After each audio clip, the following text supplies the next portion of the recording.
Bismillahirrahmanirrahim. Assalamualaikum warahmatullahi wabarakatuh. Waalaikumsalam warahmatullahi wabarakatuh. Oke, bagaimana kabarnya anak-anakku hari ini? Alhamdulillah sehat, Bu. Alhamdulillah. Oke, sebelum kita belajar, terlebih dahulu kita berdoa agar kegiatan hari ini bisa bernilai ibadah dan diberkati oleh Allah Subhanahu wa taala. Ketua kelas silahkan, Nek.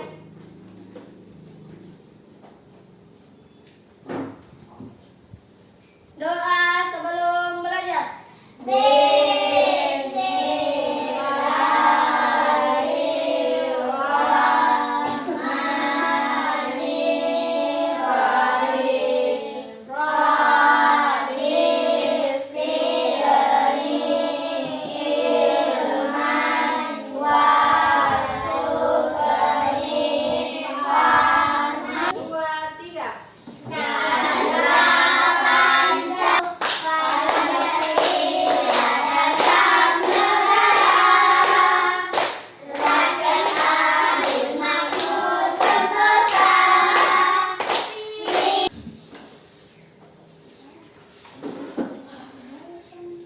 Anak-anak dengarkan semua namanya.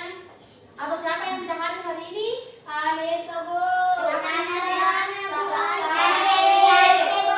Sakit. Kita doakan teman-temannya biar cepat sembuh, Dina, biar bisa bergabung kembali. Oke.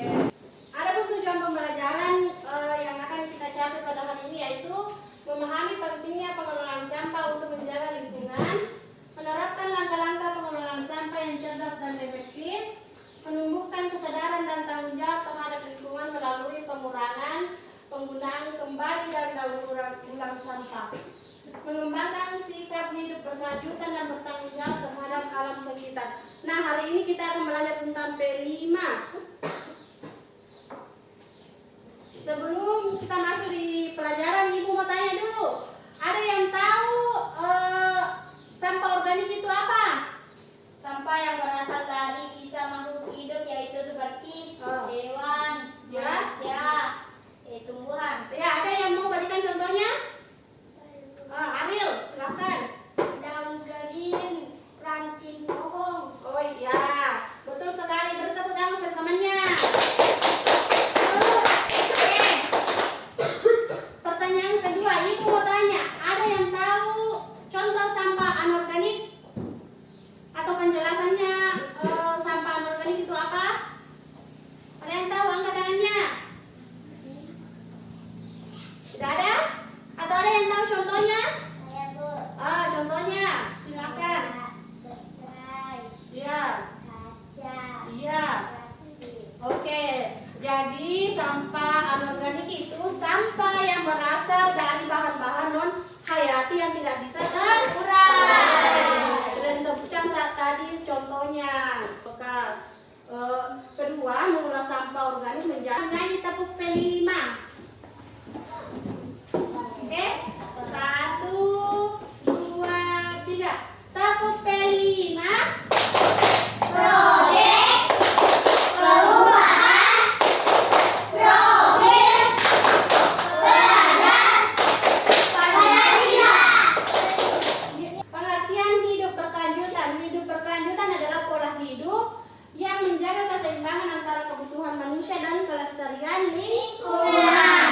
Tujuan utamanya itu adalah untuk memastikan sumber daya alam tetap ada bagi generasi mendatang.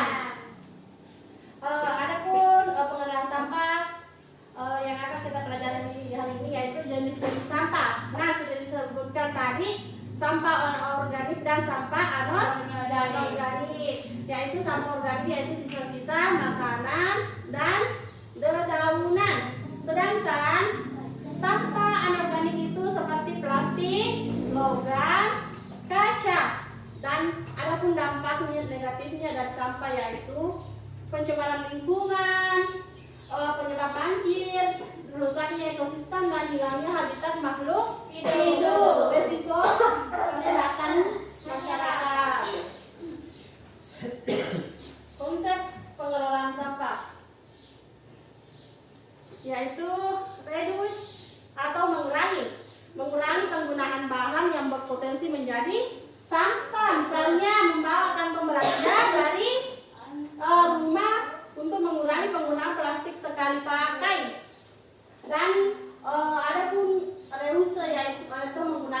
menggunakan kembali barang-barang yang masih layak pakai, misalnya botol plastik sebagai wadah tanaman. Sekarang yaitu recycle, daur ulang, mendaur ulang sampah menjadi barang baru yang memiliki nilai ekonomi. Misalnya kertas bekas diolah menjadi kertas daur ulang.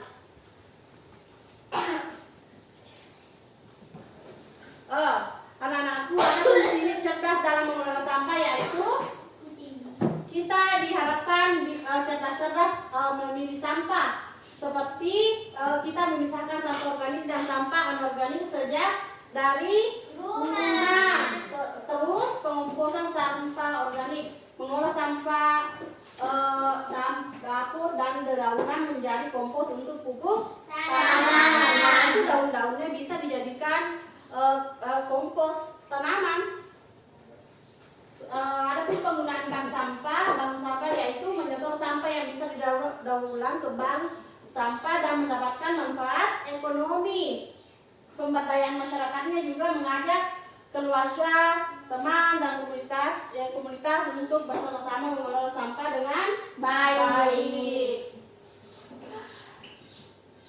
Adapun inovasi produk dari sampah yaitu bisa membuat kerajinan tangan dari barang bekas, contohnya tas dari bungkus plastik, lampu hias, atau vas bunga dari botol bekas, dan tempat pensil dari botol dan kompos atau pupuk cair. Iya. Ketiga, mengubah sampah plastik menjadi paving block atau bata ringan. Oke. Kita akan membuat tempat pensil dari botol bekas. Nah, sekarang ibu mau bagi kelompok. Karena ada teman saya yang tidak hadir, jadi ibu mau bagi kelompok, jadi 2 kelompok saja. Pertama-tama bahannya ibu kasih ini karton. Ini karton gunanya nanti untuk alasnya. Ini.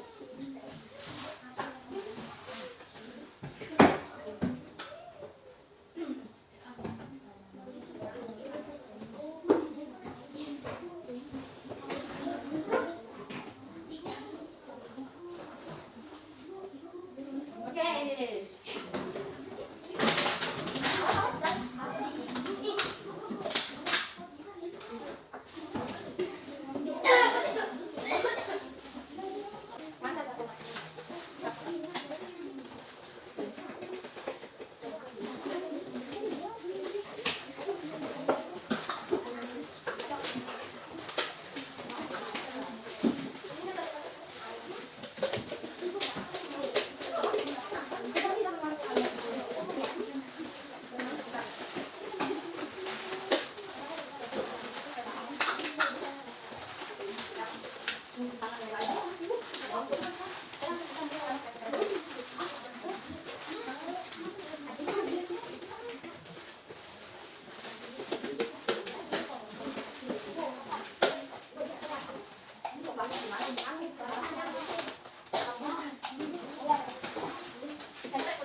Ya,